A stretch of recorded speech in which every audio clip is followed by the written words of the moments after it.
Today we will explore a clear and simple biography of William Shakespeare, written in easy English so learners can read and understand without difficulty. This story will guide you through his life, his work, and the times in which he lived. It is designed to help you improve your English skills while learning about one of the most important writers in history. Let's begin. William Shakespeare was born in April 1564 in the town of Stratford-upon-Avon in Warwickshire, England. His baptism was recorded on April 26, 1564 at Holy Trinity Church.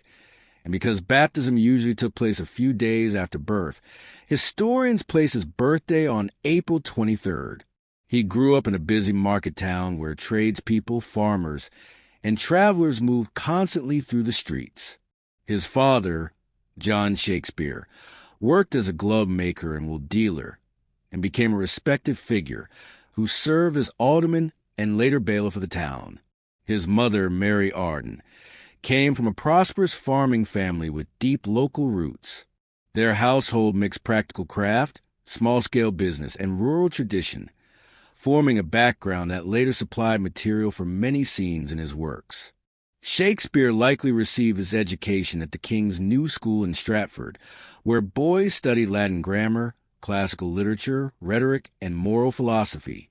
The strict routine of the school trained memory and discipline, and long hours were spent reading authors such as Ovid, Virgil, and Seneca. Though no school records survive, the quality of Shakespeare's later writing shows a detailed knowledge of classical stories and rhetorical techniques typical of such training.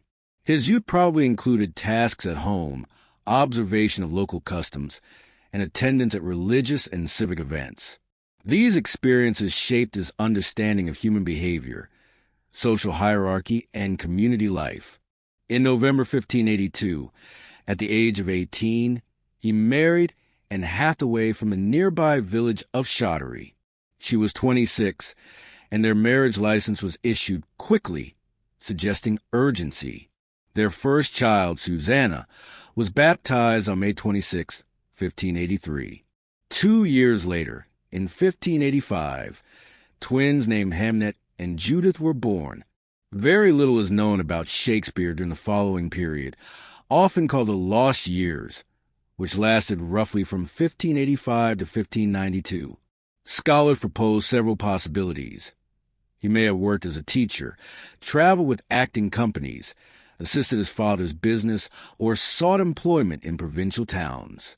None of these theories can be confirmed, but they demonstrate the uncertainty surrounding this phase of his life. What is certain is that by 1592 Shakespeare was in London and gaining attention as a playwright. An angry pamphlet written that year by Robert Greene referred to him as an upstart who dared to rival university-educated writers. The comment unintentionally confirms that Shakespeare was already recognized in the competitive world of the London stage. His decision to leave Stratford for the capital marked the start of his professional career, a turning point that shifted him from provincial life to the center of England's dramatic culture. By the early 1590s, Shakespeare was working steadily in London's growing theater industry. The city offered many playhouses, including the Theatre, the Curtain, and later the Rose, where companies competed for the attention of large and diverse crowds. Shakespeare became connected with the Lord Chamberlain's Men, a company supported by noble patronage and known for its skilled actors. This group offered him stability, regular income, and a place where his writing could develop. During these years, he wrote histories such as Henry VI and Richard III, works that explored conflict, ambition, and the struggle for power. At the same time, he produced early comedies filled with wit and mistaken identity, using lively plots to entertain audiences from different social backgrounds. His talent for balancing emotion and structure began to distinguish him from other writers of the period. The theaters of London operated in a vibrant but fragile environment.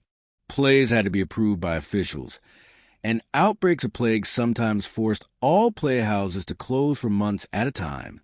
When the theaters shut in 1593 and 1594, Shakespeare turned his attention to poetry. He dedicated two long narrative poems, Venus and Adonis in 1593 and The Rape of Lucrece in 1594, to Henry Wriothesley, the Earl of Southampton. These works displayed his command of classical themes and gained him recognition among educated readers. After the theaters reopened, he returned to the stage with renewed energy, writing plays that blended humor and seriousness more skillfully than before. Over time, his reputation as both playwright and actor grew steadily. In 1599, the Lord Chamberlain's men built a new theater on the south bank of the Thames, naming it the Globe. Shakespeare was a shareholder in this project, and this investment provided financial security as well as artistic freedom. The Globe quickly became the center of his creative life. Many of his most famous works, including Julius Caesar, As You Like It, and Hamlet, were first performed there. The theater's circular structure, open roof, and shared space between actors and spectators created a dynamic setting that encouraged strong emotional connection. Shakespeare understood how to use his environment, shaping scenes that shifted between intimate reflection and powerful public moments. The success of the Globe marked a high point in his career and strengthened his place in London's cultural world. By the late 1610s, Shakespeare's professional activity began to slow, and evidence suggests he gradually withdrew from the London theater world. Although he likely continued revising and contributing to plays, his main residence shifted back to Stratford-upon-Avon. There he lived in New Place, a large house he had purchased in 1597, which stood as a sign of his financial success and rising social position. Records from this period show his involvement in local matters, including property disputes and small business dealings. These documents portray him as a landowner and investor who balanced artistic work with practical concerns. His return to Stratford marked a quieter phase of his life, centered on household responsibilities, community relations, and preparation for long-term stability. Despite reduced activity, Shakespeare remained connected to his company. The King's Men continued to perform his works, and some later plays appear to have been written in collaboration with younger dramatists, such as John Fletcher. Co-authored plays, including Henry VIII and The Two Noble Kinsmen, reflect the evolving nature of the theater industry, where teamwork became common as writers and actors adapted to new styles and audience expectations. These collaborations also demonstrate Shakespeare's willingness to share creative tasks rather than preserve strict independence. At the same time, the continued staging of his earlier plays kept his reputation alive in London, ensuring that his name remained familiar to both theater professionals and regular spectators. Family life in Stratford during these years included moments of joy and hardship. His daughter Susanna married the physician John Hall in 1607, forming a respected household within the town. His younger daughter Judith married Thomas Quiney in 1616, although the marriage was troubled by legal difficulties. The greatest personal loss occurred earlier in 1596, when his only son Hamnet died at the age of 11. This event left a deep mark on the family and may have influenced themes of grief, legacy, and parental attachment found in some of his later works. Although no direct evidence links specific plays to this tragedy, the emotional depth of his writing suggests an awareness of personal vulnerability. As Shakespeare moved through his final years, he watched his family grow, adjusted to changing circumstances, and arranged his estate to secure their future. In 1616, the year of his death, Shakespeare finalized his will, a detailed document that revealed his careful attention to family matters and property distribution. Signed in March, the will divided his possessions among his wife, daughters, and several friends and colleagues from the theater world. It listed household goods, financial investments, and real estate in Stratford and London. The document also recognized obligations, debts, and charitable intentions, depicting a man who had achieved stability and intended to preserve it.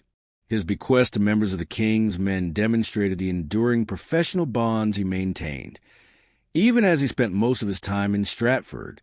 The will remains one of the most informative records of his personal life, reflecting both practical concerns and affectionate connections. Shakespeare died on April 23rd, 1616, and was buried 2 days later in Holy Trinity Church, the same building where he had been baptized 52 years earlier. His grave carries a warning couplet that discourages disturbance of his remains, a message common for the period but often linked directly to him. A monument was soon placed inside the church, showing him holding a quill and paper, which suggested recognition of his contributions within his own community. Although the wider world did not yet regard him with the same reverence that later generations would show, his peers respected his achievements. In the decades following his death, actors, scholars, and printers continued to preserve his writing, ensuring that his artistic voice would survive beyond his lifetime. A major step in safeguarding his legacy occurred in 1623, when two of his fellow actors, John Hemmings and Henry Condell, oversaw the publication of the first folio. This large volume collected 36 of his plays, many of which had never been printed before. Without it, several works might have been lost. The editors organized the plays into categories of comedies, histories, and tragedies, presenting Shakespeare as a significant literary figure rather than simply a popular playwright. The first folio also included tributes from contemporaries, including a notable poem by Ben Jonson that praised Shakespeare's talent and lasting influence. This publication marked the beginning of Shakespeare's rise from successful dramatist to central figure in English literature, shaping how future generations would read, study, and perform his works. During the later 17th and 18th centuries, Shakespeare's reputation grew steadily as critics, editors, and performers reevaluated his work. The Restoration period reopened the theaters after years of closure, and Shakespeare's plays returned to the stage in revised forms that matched contemporary tastes. Adaptations often altered plots, softened tragic endings, or added new scenes, reflecting the theatrical preferences of the era. Although these versions differ from the originals, they kept his name alive and introduced his stories to new audiences. Scholars began producing more accurate editions of his plays, comparing available texts and attempting to correct earlier printing errors. This process laid the groundwork for modern Shakespearean scholarship and strengthened his status as an essential writer. By the 18th century, Shakespeare had become a symbol of national cultural pride in Britain. Writers such as Samuel Johnson praised his deep understanding of human nature, noting his ability to portray emotions and motives that felt universal across time. Theater staged his plays frequently, and actors gained fame for their interpretations of roles like Hamlet, Lear, and Falstaff. At the same time, interest in his biography grew, leading to the collection of anecdotes, documents, and local stories from Stratford. Although many early accounts mixed fact with speculation, they reflected a growing curiosity about the person behind the works. Stratford itself began attracting visitors who wished to see the places associated with Shakespeare's early life and family history. The 19th century expanded this admiration even further, as Shakespeare's work spread around the world through translation, education, and performance.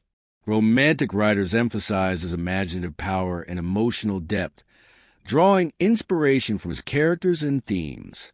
New theaters in Europe, the Americas, and later in Asia staged his plays, adapting them to different languages and cultural traditions. Artists, composers, and thinkers also found material in his stories for paintings, operas, and philosophical reflection.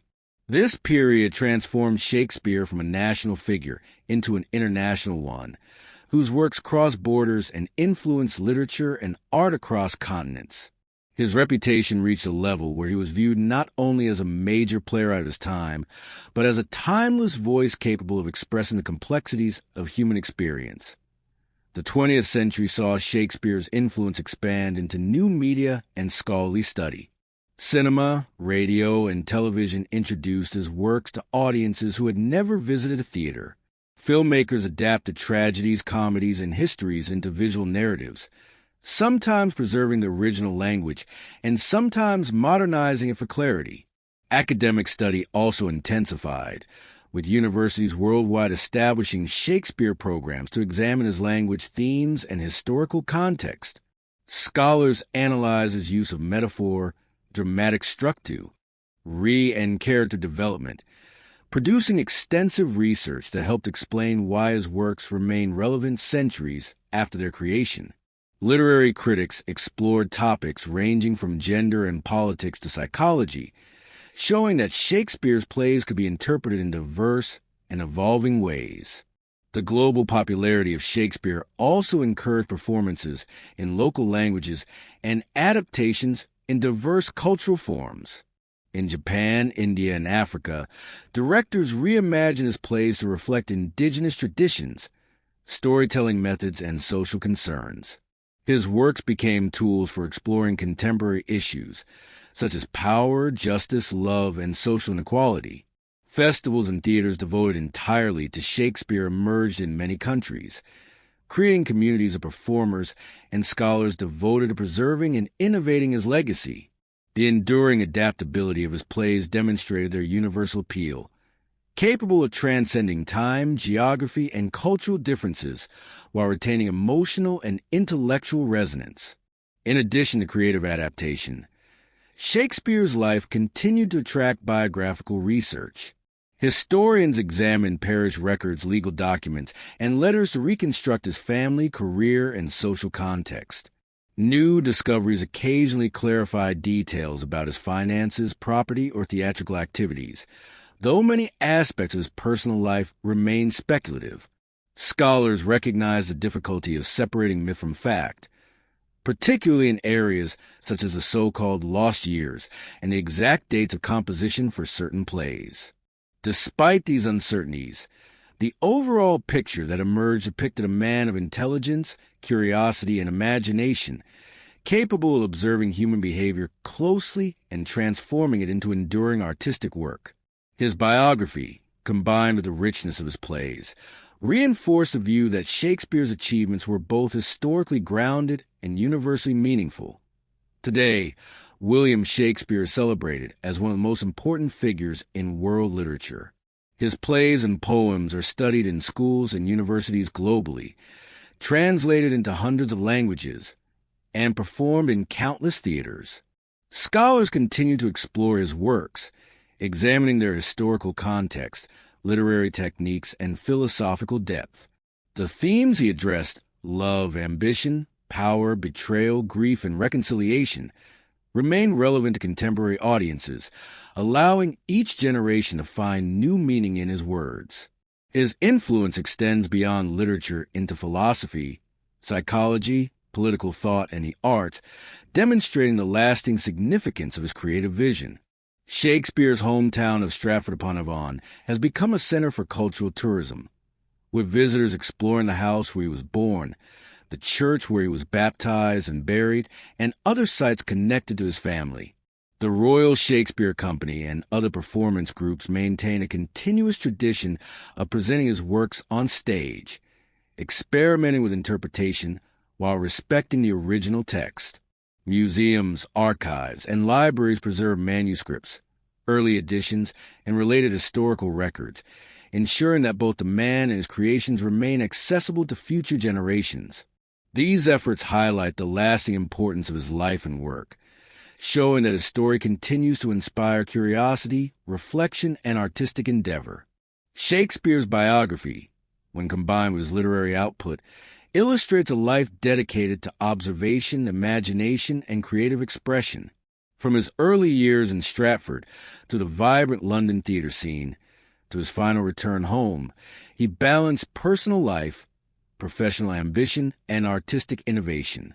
The tragedy of his son's death, his rise to prominence in a competitive cultural environment, and his careful management of family and property reflect both human vulnerability and practical intelligence.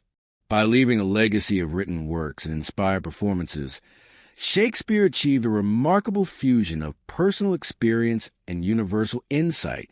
Over 4 centuries after his birth, he remains a defining figure whose life and work continue to shape the world of literature, theater, and culture, demonstrating the enduring power of human creativity. This story of William Shakespeare shows how a person from a small town became one of the most influential writers in the world. By reading his life in simple English, you can grow step by step in vocabulary, grammar, and reading confidence. Studying English through stories like this helps you understand history, culture, and language at the same time. Continue practicing, keep reading, and let Shakespeare's life support your journey towards stronger English skills.